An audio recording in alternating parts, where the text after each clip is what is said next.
कार्यक्रम के पुण्यार्जक परिवार हैं Shri Parasnath re rolling mills limited, Durgapur 1, Bardhaman, Paschim Bangal. Amita Jain, wife of Anil Kumar Jain. Sangeeta Jain, wife of Vipin Kumar Jain.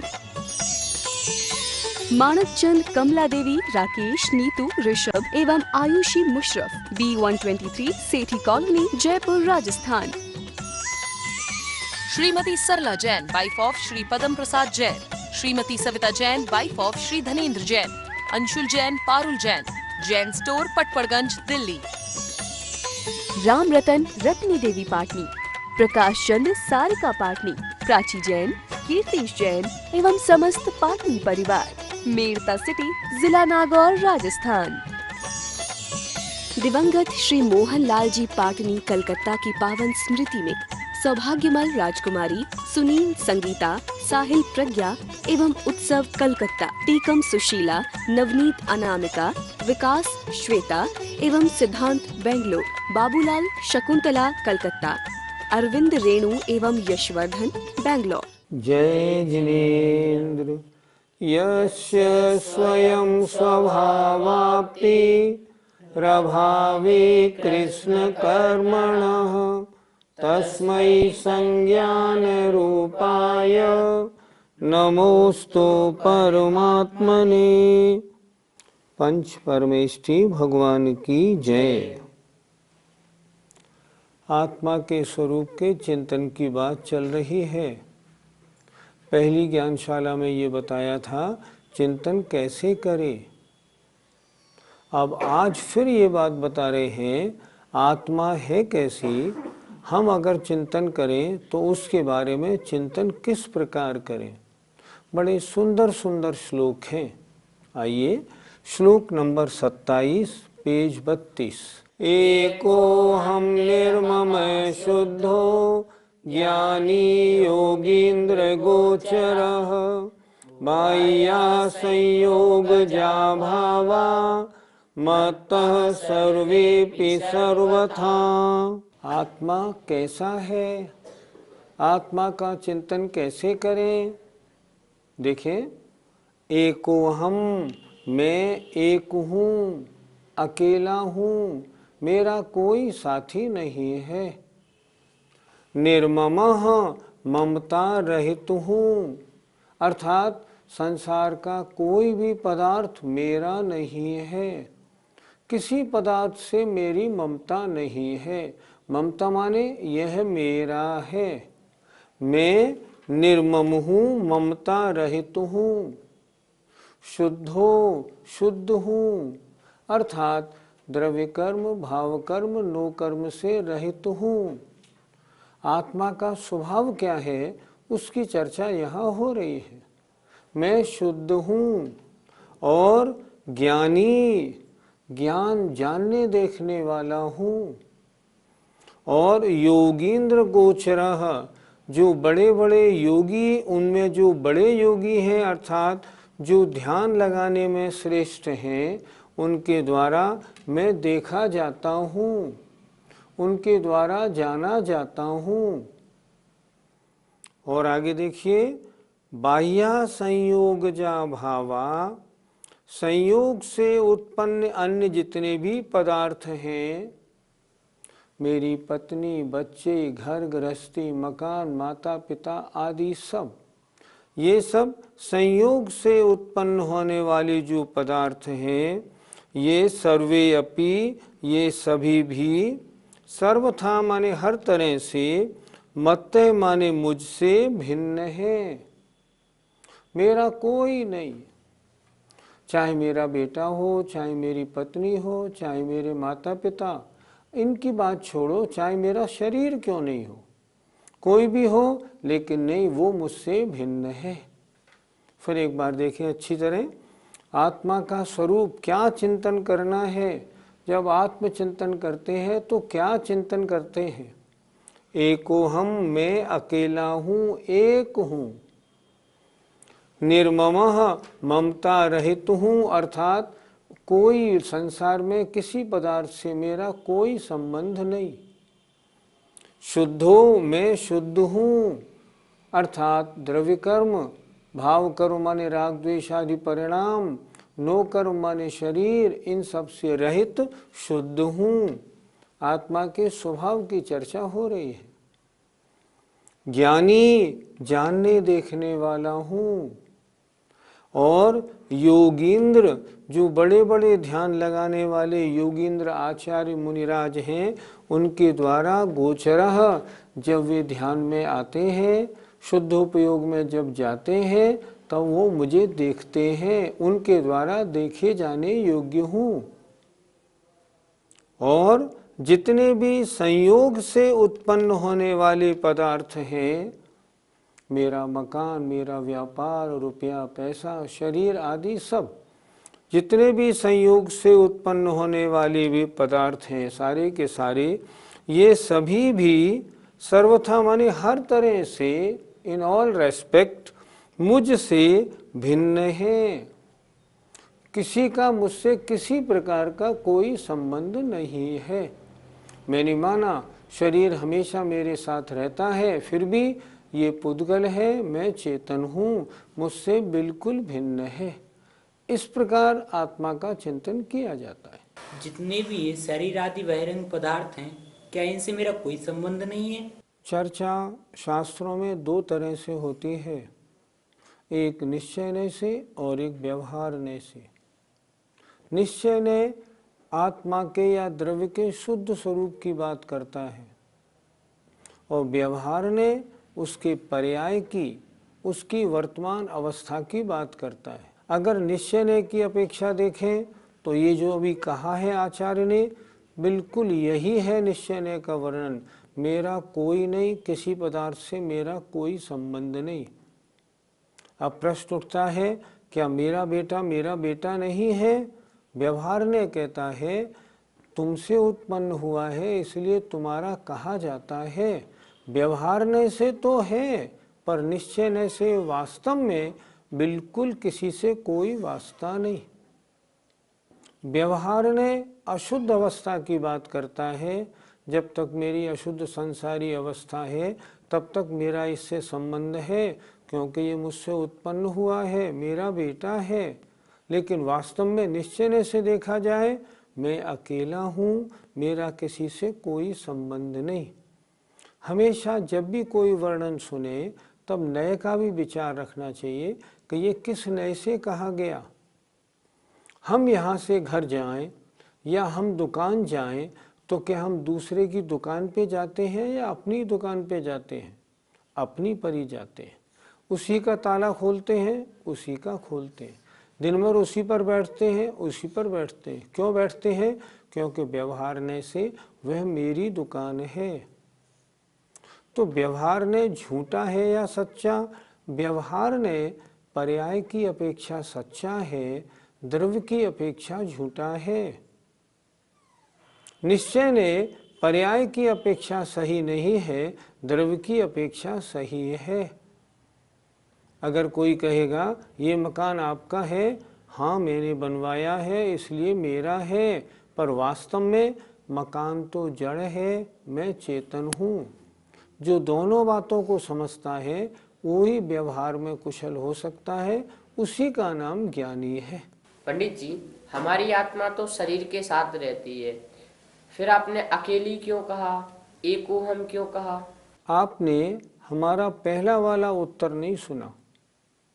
हमने पहले क्या कहा था? निश्चय से मैं अकेला हूँ, शरीर से भी मेरा कोई संबंध नहीं, पर व्यवहार से शरीर मेरा है, शरीर से मेरा संबंध है। निश्चय ने और व्यवहार ने को जो जानते हैं उनको ऐसी भ्रांति नहीं होती। तो मैं शरीर के साथ रहता हूँ पर्याय दृष्टि से, लेकिन निश्चय से वास्तविकता अगर देखी जाए, शुद्ध आत्मा की बात करें, मेरे आत्मा का शुद्ध स्वरूप कैसा है? मैं किसी के साथ नहीं रहता, मैं तो सिद्धों जैसा हूँ। मम स्वरूप है सिद्ध समान, अमित शक्ति सुख ज्ञान निधान। मैं तो सिद्धों जैसा हूँ वास्तव में, पर वर्तमान में कर्मों के कारण मैंने ही इन कर्मों को किया, मैंने ही जो उल्टे सीधे काम किए, उनसे जिन कर्मों को बांधा, उनसे मैं संसार भ्रमण कर रहा हूँ, अशुद्ध अवस्था में हूँ। निश्चय से मैं मनुष्य नहीं, मैं आत्मा हूँ, पर व्यवहारने से मनुष्य हूँ। मेरा नाम व्यवहारने से सही है, निश्चय में मेरा नाम नहीं होता, क्योंकि नाम तो इस पर्याय का है। दोनों नयों से अगर समझेंगे तो निर्णय बनेगा मैं तो वास्तव में अकेला हूँ, शरीर से मेरा कोई संबंध नहीं है। पंडित जी, यहाँ लिखा योगेंद्र गोचरा, फिर हमारे जानने योग्य क्यों नहीं आती? आत्मा हमारे द्वारा जानने में कैसे आ सकती है? जो बड़े बड़े योगी राज हैं, जो शुद्धोपयोग में आत्मचिंतन करते हैं, आत्मदर्शन करते हैं, उनके द्वारा यह आत्मा देखने में आती है, हमारे द्वारा देखने में नहीं आती। इसलिए यहाँ लिखा गया योगींद्र गोचरः। जैसा ध्यान वो लगाते हैं, जैसा वो आत्मा को देखने का प्रयास करते हैं, हमसे वो संभव नहीं। इसलिए हमारे द्वारा आत्मा देखे जाने योग्य नहीं है। शुद्धोपयोग में रमण करने वाले, निर्विकल्प समाधि में रहने वाले मुनिराजों के द्वारा वो आत्मा देखी जाती है। पंडित जी, यदि मैं शुद्ध हूँ तो मुझमें और सिद्धों में अंतर क्यों? आज के आप सब बच्चों के जो प्रश्न हैं ना, ये सब नए पे आधारित हैं। आपने कहा जब मैं शुद्ध हूँ तो मुझ में सिद्धों में अंतर क्यों? निश्चय से आप सिद्धों जैसे हैं, पर व्यवहारने से नहीं। व्यवहारने से आप संसारी हैं, वो मुक्त हैं, बहुत अंतर है। एक रुमाल नया आया है, धुला हुआ रखा है, एक रुमाल दिन भर पसीने पहुँचने से गंदा हो गया है। दोनों रुमाल एक ही दिन खरीदे थे, एक से ही हैं, लेकिन क्या इस समय एक से माने जाएंगे? नहीं। कब माने जाएंगे? जब मैल लगे हुए रुमाल का मैल धुल जाएगा, फिर एक से हो जाएंगे। आप सिद्धों जैसे हैं, आपको करना क्या है? आपकी आत्मा के साथ जो कर्म रूपी मैल लगा है, तप के द्वारा उसको नष्ट कर दो, निर्जरा करा दो और मुक्त अवस्था प्राप्त कर लो। आप भी सिद्धों जैसे हैं, सिद्धों में ऊपर सिद्धालय में जाके विराजमान हो जाएंगे। मेरा स्वरूप ऐसा है, मैं वास्तव में इन रियल सेंस तो सिद्धों जैसा हूँ वास्तव में, लेकिन वर्तमान में राग द्वेष आदि के कारण संसारी अवस्था प्राप्त हो गई है, इसलिए मैला हूँ।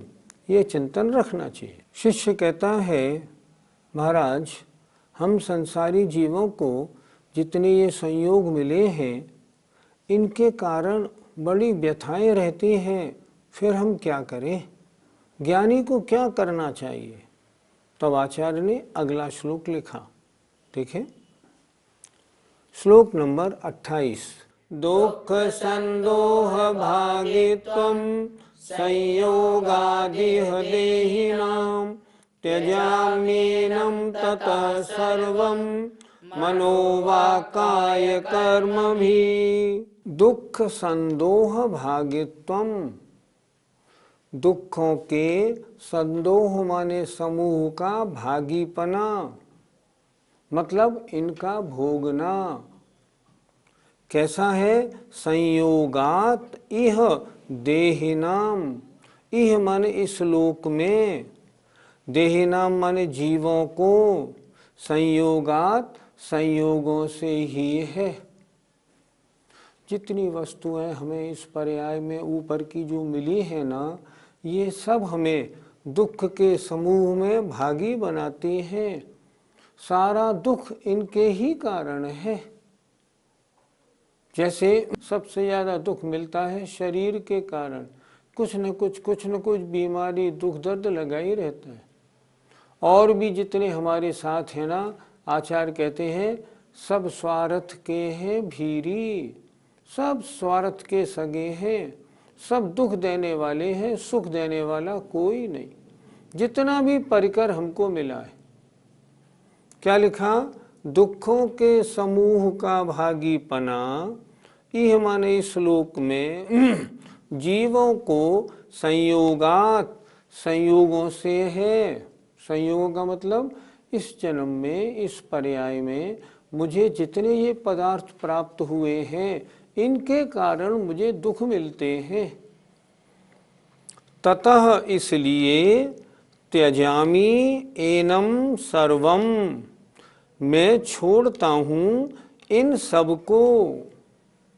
नहीं नहीं, ये मेरे कोई नहीं, मुझसे भिन्न है, सब मुझसे दूर हो जाओ। मैं अपने को इनसे पृथक करता हूँ।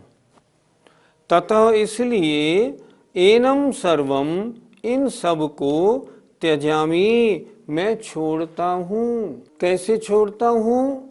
बोल के नहीं, केवल कहने मात्र से नहीं, मन से, वचन से, काय से, कर्म से, सब तरह से छोड़ता हूँ। अर्थात जितने मुझे संयोग मिले हैं, मैं मन, वचन, काय और कर्मों से अपने को इनसे पृथक करता हूँ। मेरा इनसे कोई वास्ता नहीं है। अगर मैं ऐसा कर लूँगा तो ये दुख के जो समूह हैं, ये सारे मुझसे अलग हो जाएंगे। जब मैं इनसे अपना नाता रिश्ता नहीं रखूँगा तो इनके सुख दुख में मैं भागी होऊंगा क्यों? बहुत अच्छा लिखा है, देखिए। दुख के समूह का भागीपना, यह माने श्लोक में जीवों को संयोगों से है। ततः इसलिए मैं एनम सर्वम, इन सब को त्यजामि, छोड़ता हूँ, मन से, वचन से, काय से और कर्म के द्वारा अपने से बिल्कुल पृथक करता हूँ। इनसे मेरा कोई संबंध नहीं। जब मैं इनको पृथक कर दूंगा तो इनका जो भी सुख दुख है उससे मुझे सुख दुख नहीं होगा। संयोगी वस्तुओं से सुख दुख कैसा? मैं ऐसे बहुत से व्यक्तियों को जानता हूँ जिन्होंने अपनी शादी नहीं की और जो बड़े आराम से अपना जीवन धर्म ध्यान में गुजार रहे हैं। अब मैं सोचूं, ये इतने आराम से धर्म ध्यान कैसे कर रहे हैं? इसका कारण क्या है? उन्होंने संयोगों को नहीं पाला। पहले शादी करो, फिर बच्चों की देखभाल करो। और आजकल जो बच्चे हैं ना, वो माता पिता की सोचते नहीं। उन्होंने पढ़ाई लिखाई की, उनकी सर्विस लग गई पूना में, बेंगलोर और हैदराबाद में, माता पिता को छोड़ के चले गए। वो सुनते ही नहीं, शादी भी नहीं पूछ के करते, खाना पीना भी नहीं करते, कुछ नहीं करते, जो उनका मन में आया वो करते। आजकल बच्चों को पढ़ाने लिखाने तैयार करने में कितने पापड़ बेलने पड़ते हैं, हम और आप सब जानते हैं। और कितने ये हमको सुख देते हैं, ये भी हम जानते हैं। ये कोई किसी का नहीं, ये सब बिल्कुल बेकार की बात है। ये हमें केवल दुख देने में कारण है। शरीर की मैं इतनी सेवा करता हूँ, फिर भी शरीर हमेशा कुछ न कुछ इसमें बना ही रहता है।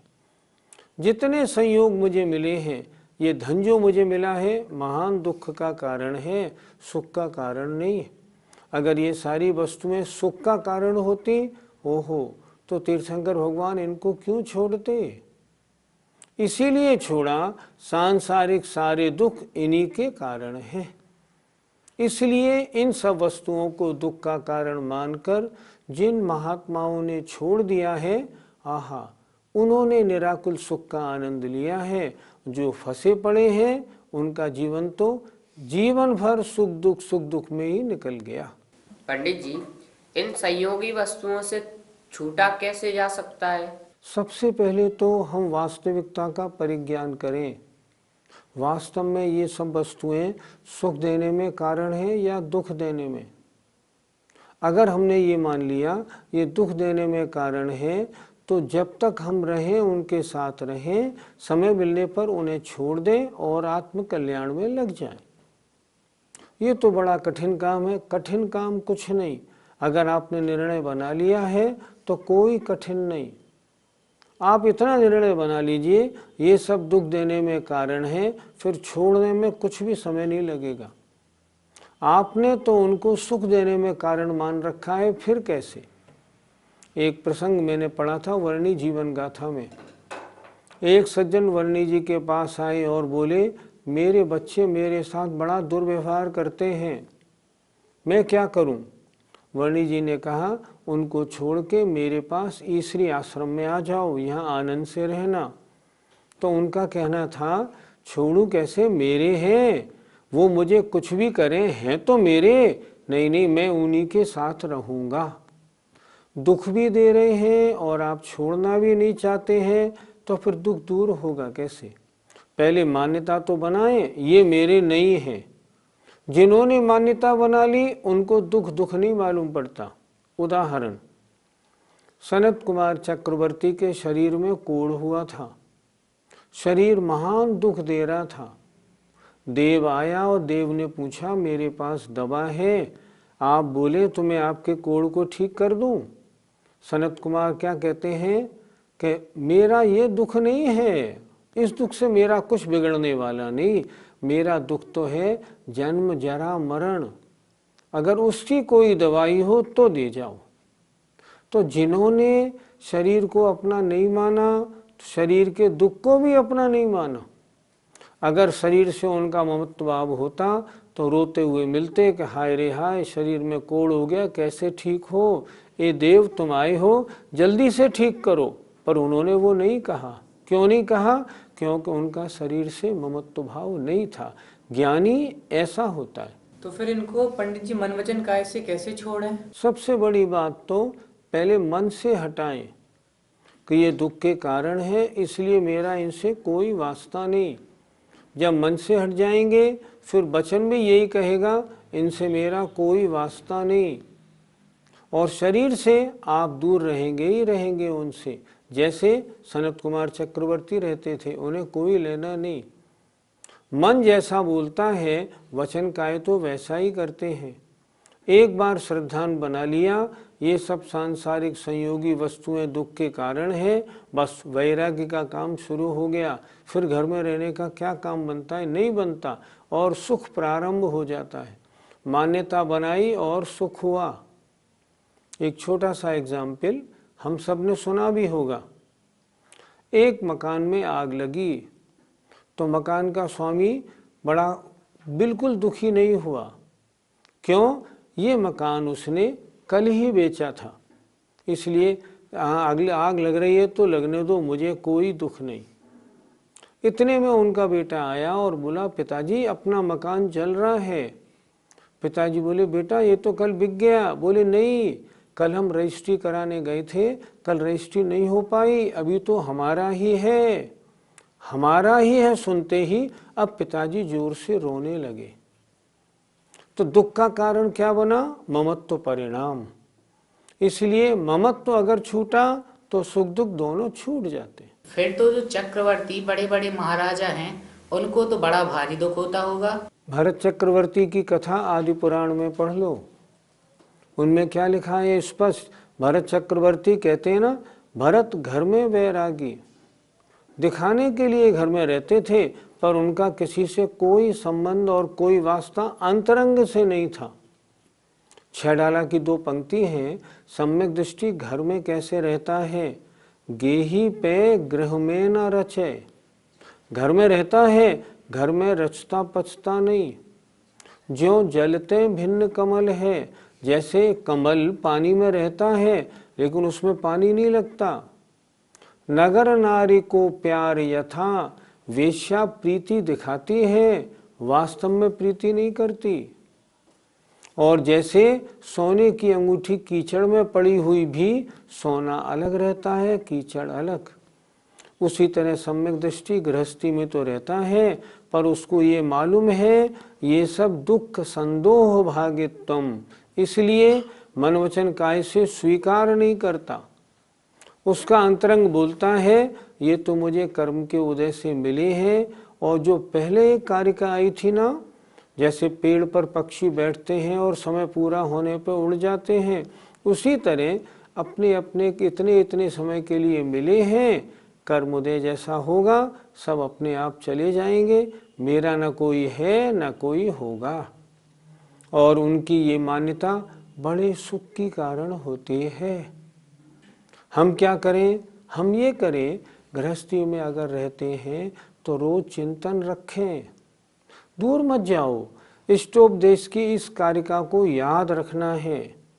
कि जितने संयोग मिले हैं ये सब दुख के कारण है, इसलिए मैं मन वचन काय से इन्हें छोड़ता हूँ। अगर ये कारिका आपने याद कर ली और ऐसा अपना मन बना लिया, आप स्वयं अनुभव करना, आपका दुख रंच मात्र रह जाएगा, सब चला जाएगा। ये सुख प्राप्त करने का एक कुंजी है, ऐसा हमें बनना चाहिए। जय जिनेन्द्र। इस कार्यक्रम के पुण्यार्जक परिवार हैं Shri Parasnath re rolling mills limited, Durgapur 1, Bardhaman, Paschim Bangal. Amita Jain, wife of Anil Kumar Jain. Sangeeta Jain, wife of Vipin Kumar Jain. Manak Chand, Kamla Devi, Rakesh, Neetu, Rishabh एवं Ayushi Musharraf, B123, Sethi colony, Jaipur, Rajasthan. Shrimati Sarla Jain, wife of Shri Padam Prasad Jain. Shrimati Savita Jain, wife of Shri Dhanendra Jain. Anshul Jain, Parul Jain, Jain store, Patparganj, Delhi. Ram Ratan, Ratni देवी पाटनी। प्रकाश चंद, सारिका पाटनी। प्राची जैन, कीर्तिश जैन एवं समस्त पाटनी परिवार, मेड़ता सिटी, जिला नागौर, राजस्थान। दिवंगत श्री मोहन लाल जी पाटनी कलकत्ता की पावन स्मृति में सौभाग्यमल राजकुमारी, सुनील संगीता, साहिल प्रज्ञा एवं उत्सव कलकत्ता, टीकम सुशीला, नवनीत अनामिका, विकास श्वेता एवं सिद्धांत बेंगलोर, बाबूलाल शकुंतला कलकत्ता, अरविंद रेणु एवं यशवर्धन बेंगलोर।